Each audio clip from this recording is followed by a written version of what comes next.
then I'm like, okay, if you've thought it, then you have to do it, because otherwise you keep on suppressing yourself later on in life that why didn't you do it.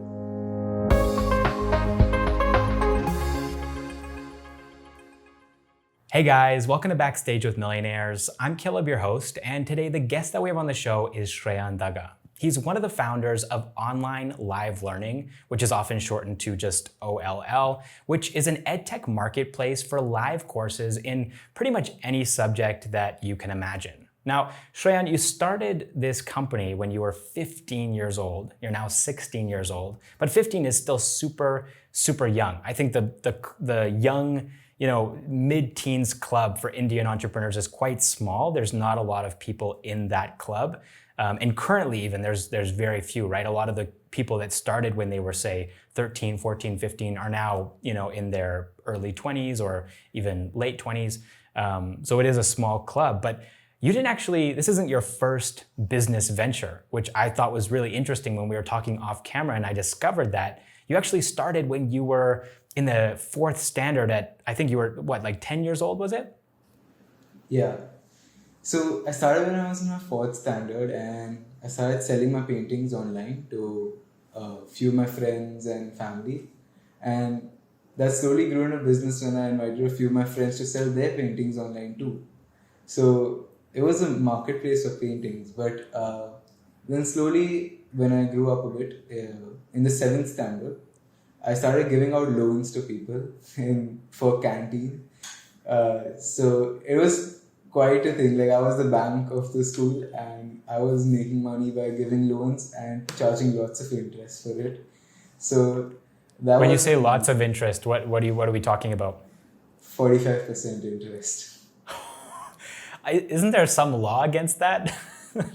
I didn't know any of that, if that existed that time, but yeah, so it was pretty amazing, like an amazing journey. And then soon after that, I got in the stock market, and I started researching about stocks, learning about how stocks work. And most of the stocks that I invested in have doubled now, almost tripled. One of them 20x the price which I had bought it at. So it's been an amazing journey till where I am here. And it started off with just selling paintings to going into the stock market and opening your own school bank, and it was pretty good. Yeah. So how did you, I guess these were all very unique experiences for someone of your age, right? Like trading stocks, opening up a loan business where you're giving loans to your fellow students, even in fourth standard doing this painting, selling paintings. And you had like a website, right, that you had set up to sell these paintings. So this was all really advanced stuff for a young guy. But then when did these businesses were kind of almost like hobby businesses in a way, right? They were kind of like small, little local things. But online live learning is pretty big, right? It's an edtech platform for anybody. And it's, you've got tons of people on this platform now. So when did you, I guess, what was the moment in your life where you decided to go from very small business projects to actually taking entrepreneurship more seriously and starting a big startup or a big business? So it happened on 15th February. I remember the date so clearly and the day so clearly because it was one of the best days of my life. This is in 2020? Yeah, 15th February 2020. So it started off in the morning when I was studying for my math exam, which was the next day. And I backtracked to go to my history textbook, and I was reading the story of Buddha, which was Gautam Buddha. And in that it stated that, he left his wife and his children and he walked away to a life of misery. But turns out that was actually inaccurate. I found out very later on. But when I did, I was so inspired by that person that I thought of doing a similar thing that he did. And that time, there were multiple thoughts coming in my head. Should I do it? Should I not do it? Should I do it? It's very risky. I could die. I could not die. And then I'm like, okay, if you've thought it, then you have to do it. Because otherwise you keep on suppressing yourself later on in life that why didn't you do it? So I didn't want to have any regrets in life. So I just, picked up my most favorite things that I have and I walked out of the house. Told my parents I was going cycling, and I took my cycle, and slowly on the way I started donating one thing after the other, starting with chappals, then my wallet and some money inside the wallet. And then soon after that, it was a point to give away my cycle at Worli Seaface, which is the coastline of Mumbai. So I got down off the cycle and I spotted a boy who was young and dark shaded. His skin was dark, so that's one of the features that I remember because it was so hot and he was getting tanned out there. So I told him, come here, take my cycle. And he could not believe me in the start. He was like, what's wrong with this person? Why would he give a cycle away?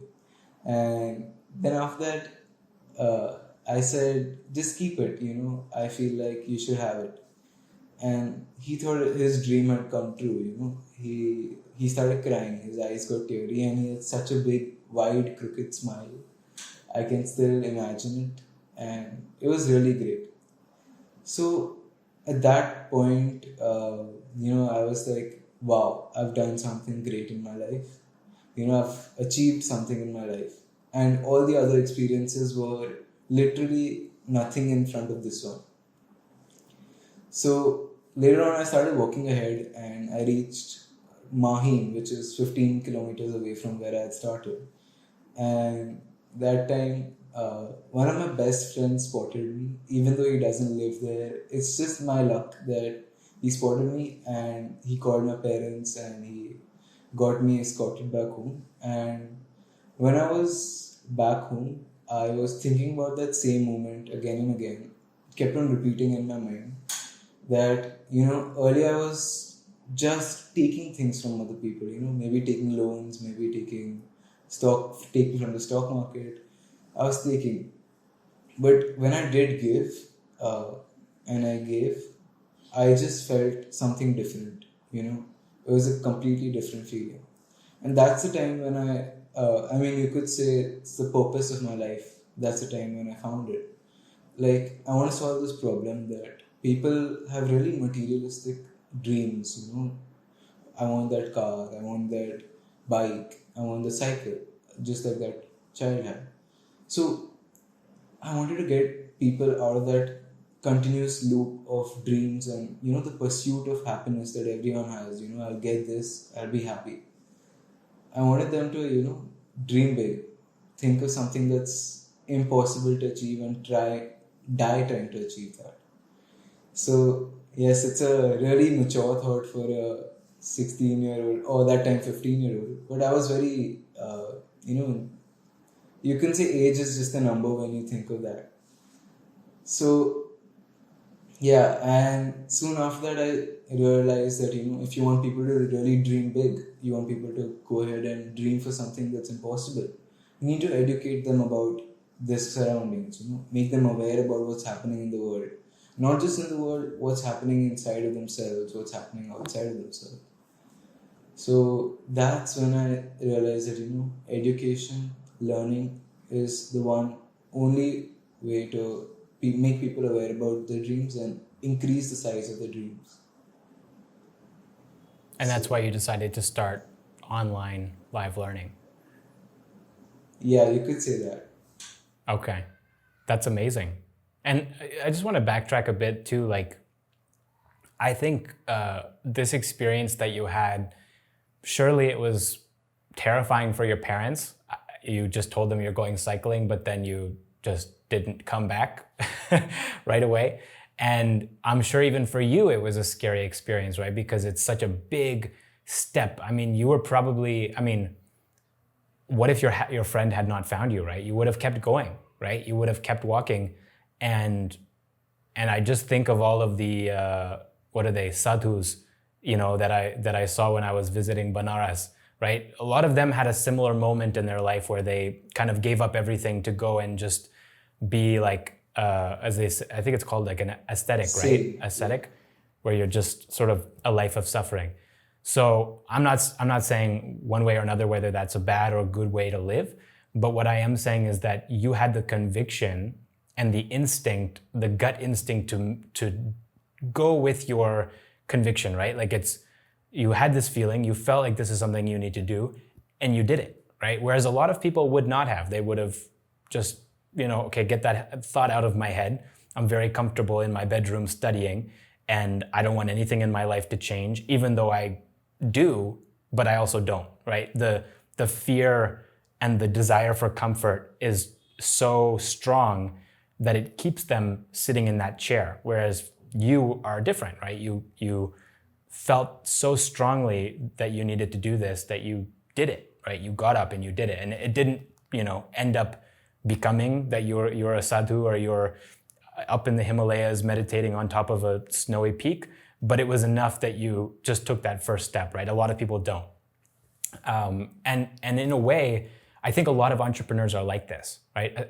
Especially the successful ones, right? Where they have this different sort of outlook on life, right? They're trying to get something different out of it. They're not willing to just accept the typical, comfortable, safe life of, working a desk job or whatever, right? They want more. And so, but the difference between an entrepreneur, a successful entrepreneur, and a sadhu is that, the entrepreneur is still trying to, like, I guess, create something, right? They want to create something and push it out into the world and sort of make a larger impact. Where I think, I don't know much about these sadhus, so I'm not going to comment too much, but like, obviously they're not really affecting the people around them very much, right? It's sort of a choice that they've made for themselves. So you decided to do something. I guess you probably at that point weren't sure yet what you were going to do, but correct me if I'm wrong, but is it your dad who's in the education space as well? Yes. Dad and mom both. Okay, so right. So both of them. Okay. So that probably seemed like the natural next step, right? Is like, also we can educate people, and I already have my parents here who are like going to be able to support me, because I don't think 15 years old, I don't think you can register a business, right? No, you can't. Right. But pretty much I think the idea for this was yours, right? Like and even the execution, right? True. Yeah. So what was the first step then? Like, once you realized that education can actually enable people to dream big and can enable people to sort of, I guess, go after, think bigger than just buying your next car, your next bike, your next house. Like, what was the next step? Like, to actually actualize this idea? So, the next step was, honestly, lockdown was there, so you couldn't do anything offline or like that. So it was to, sit down with a pen and paper at home. So I usually wake up at 4 a.m. in the morning and think for 2 hours before everyone else wakes up in my family. So I just thought about, how I'm going to make an impact to the world. I would have, if I'm not going to make an impact in the world, I would have rather gone to Himalayas, and sat there as a sadhu. But if I really want to make an impact to the world, make an impact to the people, what am I going to do now? So it's all about the actions I started taking and the risks that really brought me to here. I was really, loving failure at that time, because, it's, if you fail, you learn. Failure is just an opportunity. So, in people usually say success comes with sacrifice. So I had to sacrifice like lots of things. Like, honestly, I haven't slept properly for the last few months and haven't really gotten close with my friends, haven't met them a lot. So you have to focus on one single thing, and that time I've chosen that I really want to do something in the edtech segment, and I sat down with my father and my mother, and we were discussing this idea of online live learning, like a live marketplace. And soon after that, what happened was we started picking up IIM students as interns in our company. And then we sat down with them, we told them our idea, see, this is my idea, and tell me how you guys think it should be made possible. So, and that time, the major thing was that, teachers were also out of jobs. There was thousands and millions of teachers that were out of jobs because of Corona, and students really did not know what to learn and when to learn it, where to learn it from. So that's when we launched this. We launched in just a small MVP, minimum viable product. We started, and then after that, we saw that this has so much demand. People are willing to pay for it. So we started building a website, and so with these, yeah, good. No, I was just listening. So, your parents are kind of involved in this in some capacity. You also have these IIM graduates, or they're currently studying, or they've already graduated. They just graduated, yeah. Okay, so then this is great. You've already got a team of how many people at this point? Like at this stage of the journey, how many people were working for online live learning? And was it even called OLL at that time, or did it have a different name? Yeah, it was called OLL only. There were 12 people, but like our logo was different and everything else was different, except of we had this same one belief in all of us, which was to connect people to the next level of their lives. Show them the next level, like show them the dreams that they have when they go to the next level.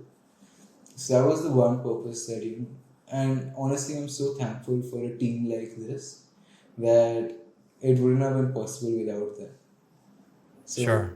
And I think one other thing that I wanted to point out is how lucky you are to have supportive parents, right? And I'm sure like you're 16, you don't even, you wish that your parents weren't a part of this in some way. I'm sure inside, like I know I would probably be feeling like I'd rather be fully independent and right. And maybe some people watching this are laughing like, oh, he's starting a company with his mom and dad. But like, it's really incredible that you have parents who are supportive like that. I think you're so lucky that your parents are, and not just supportive, but that they actually have some business experience. So they're able to provide you with their wisdom and their insights. I think the opportunity that you have and the opportunity that you've taken advantage of couldn't be better. You're really set up for success in this way. Okay, so coming back to the story, you've got this solid team now, and how are you guys generating demand? Where were these people who were signing up? Where were they coming from?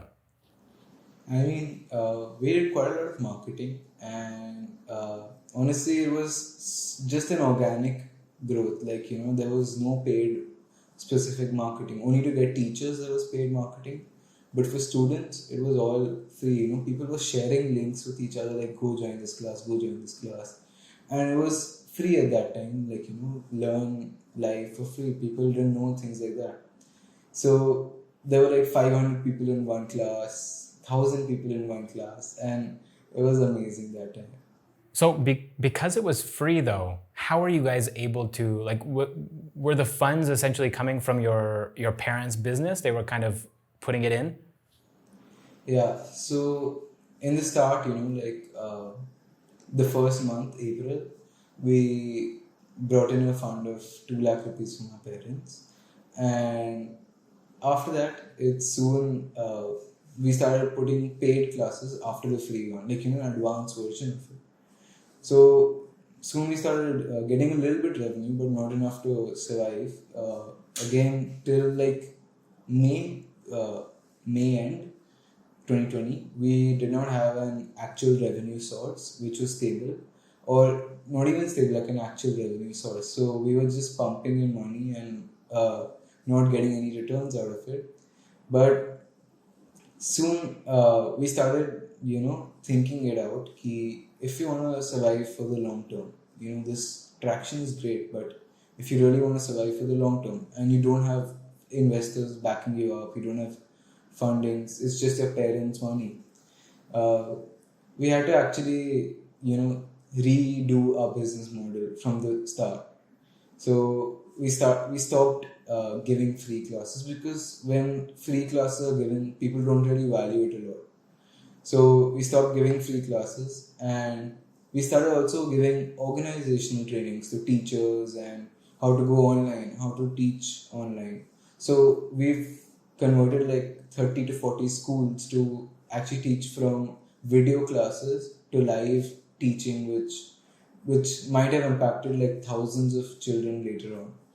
So we started organizational trainings, and that went on till you could say August. Organizational trainings, teaching teachers, and then we started our own workshops of the most in-demand skills of that time, and that was the official first success of OLL, where we started actually gaining some revenue from customers and not just companies or schools. So I guess that's what has built us, and at a point we were earning, revenue enough to survive as 2 3 months in 1 month only. So, like, it was pretty good. And then soon after that, the edtech, you could say, got a bit more mature, and people stopped, wanting to learn so actively.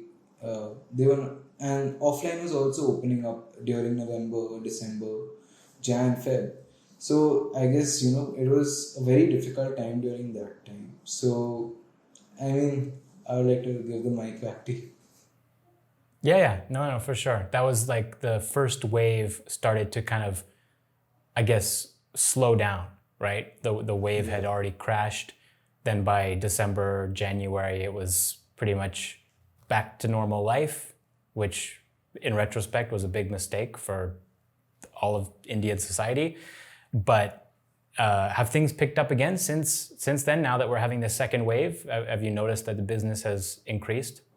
It has, but we've thought about it a lot, that we don't just want to be a lockdown company. We started, and then okay, lots of revenue in lockdown, and lockdown gets over, no revenue. So since then, we've really stopped focusing on that seasonal type of business, and we've gotten a more stable income, and we've got a database of many people who are eager to learn, and we continuously tap them and reach them out to, okay, you want to learn this. We keep on offering new things, and it's gone to a point where people are addicted to learning.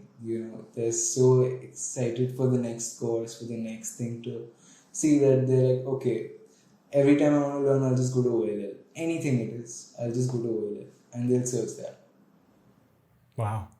I think that is sort of like a shifting mentality, right? Educational technology or education that's being taken online is still a very new concept over here. And I think the first implementation of that was very traditional, right? You have companies like Byju's, which are basically taking what is already offered offline and just bringing it online. And that's the only, so that at least when Byju's started, that was the only sort of differentiator, right, between Byju's and a traditional education company.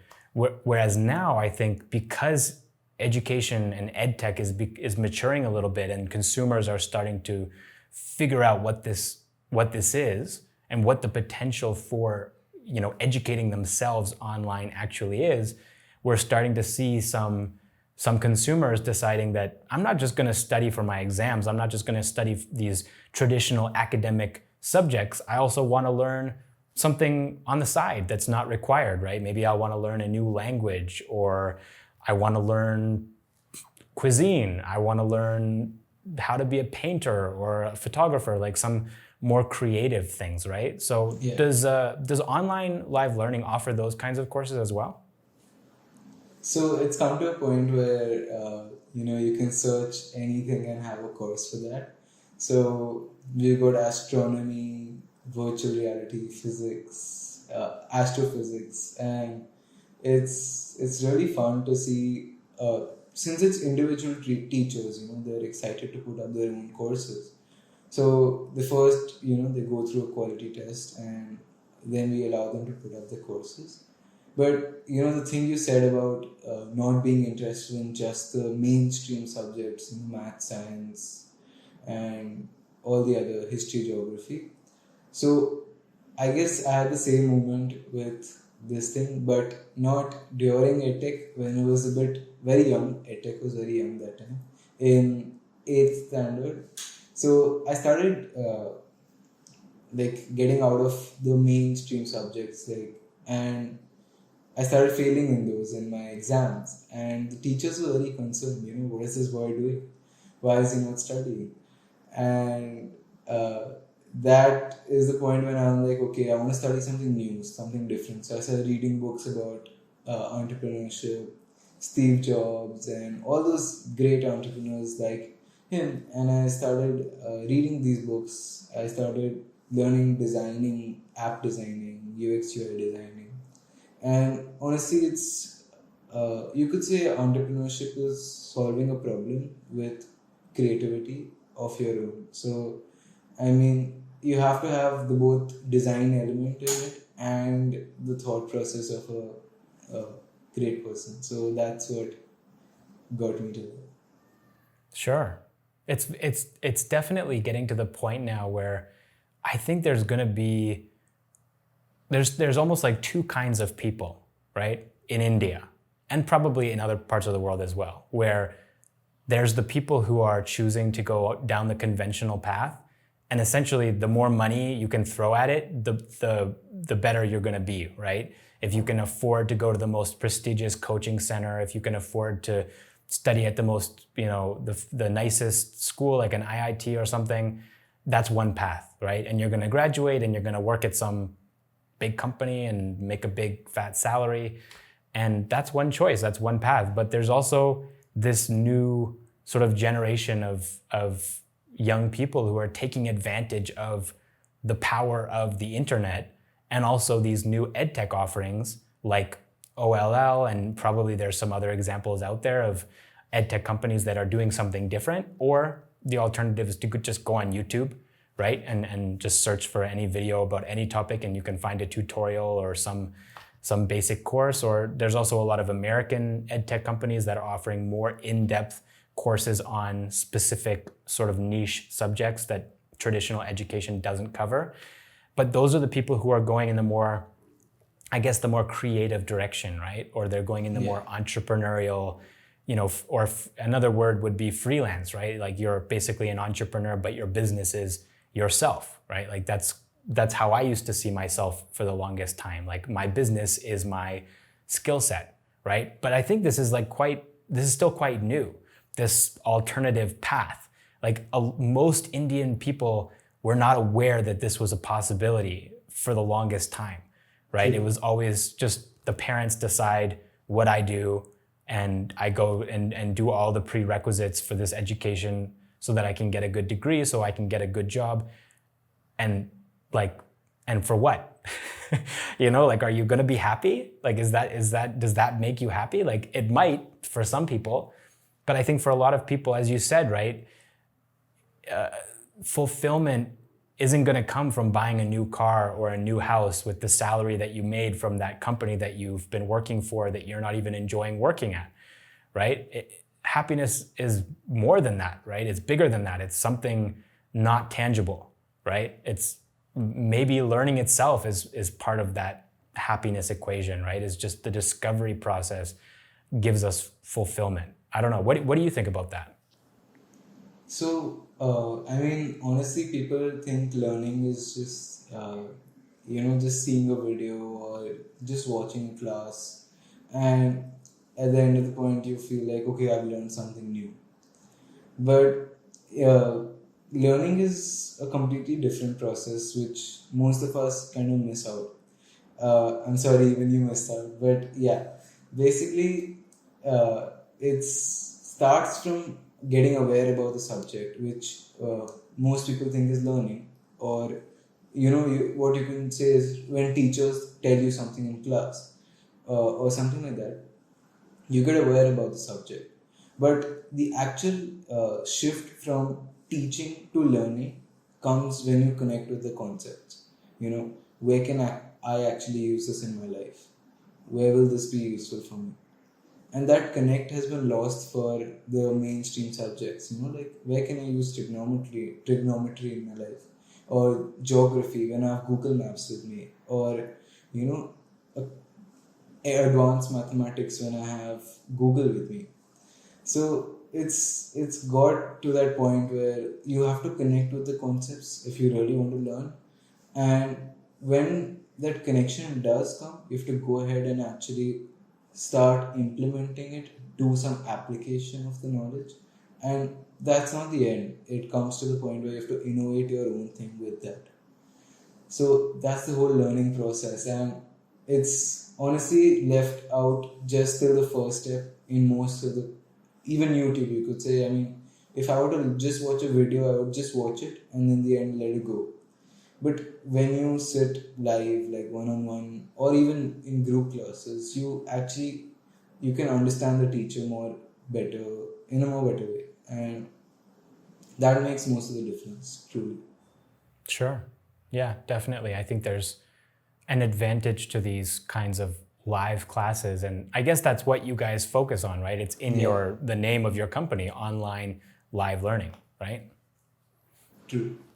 So I wanted to know, it seems like things are still kind of like you're still figuring out where does OLL really fit into this edtech space right now, because as you said, you don't just want to be a lockdown company, right? But then the question is, how do you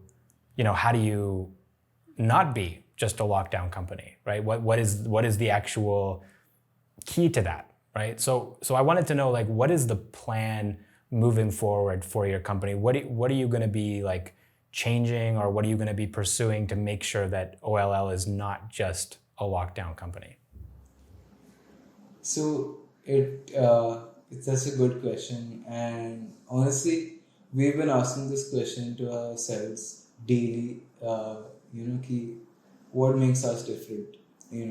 What are we doing that's going to impact the world? And it was the same as the original thought that we had. We want to create the largest school in the world, and school not just for kids but for everyone.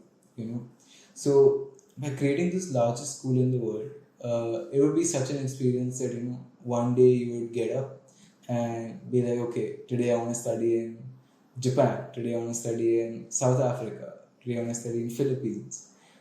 You can study anywhere in the world by just sitting at your house and study whatever you want from the best people around the world. That's the path that we are focusing on now. Maybe we have set this goal to get 1 billion active users by the end of 2025. So it's quite a big goal, but I mean, I'm willing to sacrifice anything to get that goal, and I'm sure my team is too. So it's honestly going to be an amazing journey, and we're going to be creating wonders in this world. Wow, that's amazing. Well, thank you so much, Shreyaan, for coming on the show and sharing your perspectives and your journey, and I'm sure you guys are still, it's sort of like you have this goal of 2025, 1 billion active users, and now it's a question of how do we get there, right? But having had this conversation with you and understanding your sort of who you are and what motivates you, I'm sure it's not really a matter of whether you will be able to accomplish that, but rather just a matter of how, right? Sorting out the logistics, sorting out the little details, but as long as you have your eyes on that prize, right? It's going to happen. It's just a matter of how are you actually going to do it. So, yeah. True. Yeah. Well, thank you so much. Thank you so much for coming on the show. I really appreciate it. Thank you. Honestly, I would like to thank Caleb. So, I'm a true fan of BWM. Like, I have watched every video from start to end, and it's really amazing to see him succeed. And I was like, those fan moments when you meet the person you really idolize, and I like, okay, this guy's like a true person. He's amazing. So I was really inspired by your story too, and Backstage with Millionaire story too. So I would like to thank you, in fact, for all of it. So Yeah. Well, I'm usually not on the receiving end of these kinds of compliments, but thanks for the kind words. I really appreciate it. And I'm glad, the story of Backstage with Millionaires and my individual story, inspired you. And if you, maybe a shameless plug here as well. If you guys haven't watched that video and you're watching this interview right now, you can go, I don't know if it's going to be this side or this side, but we'll put a little link to that story in case you want to watch it now that we're wrapping up this interview. But all right, well, hey, I can't wait to see what you guys do with online live learning. yeah, so that's I guess about it. Yeah. All right. Take care, Shreyaan. Okay, same to you. Yeah.